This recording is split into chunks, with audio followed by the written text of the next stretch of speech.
मला विचारायचा प्रश्न सुनील केदारांना, तुम्हाला एवढंच जर राजेंद्र मुळकांबद्दल प्रेम आलं होतं तर त्या ठिकाणी कामठीची जागा मोकळी होती का? राजेंद्र मुळकांना कामठीमधून सुनील केदारने उभं केलं नाही? तुम्ही जर कामठीमधून उभं केलं असतात तर महाविकास आघाडीची एक जागा आमची, ही जागा तुमच्या मोठ्या, तुम्ही त्याचं निवडून आणण्याचं श्रेय मोठेपणाचं तुम्हालाच उद्धव साहेबांनी दिलं असतं, तुमचंच कौतुक केलं असतं. जर सुनील केदारांना या महाविकास आघाडीमध्ये मिठाचा खडा व्हायचं नव्हतं तर बँकेच्या घोटाळ्याबद्दल तुमच्यावर आरोप आहे.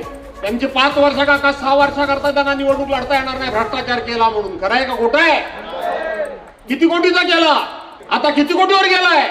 तुम्ही निवडणूक लढवत नाही. तुम्ही जर निवडणूक लढवत नाही, तुम्हाला तुमच्या पक्षाबद्दल एवढं प्रेम होतं, तुम्हाला जर राजेंद्र मुळकांबरोबर तुम्हाला एवढं प्रेम होतं तर इथल्या आपल्या पत्नीला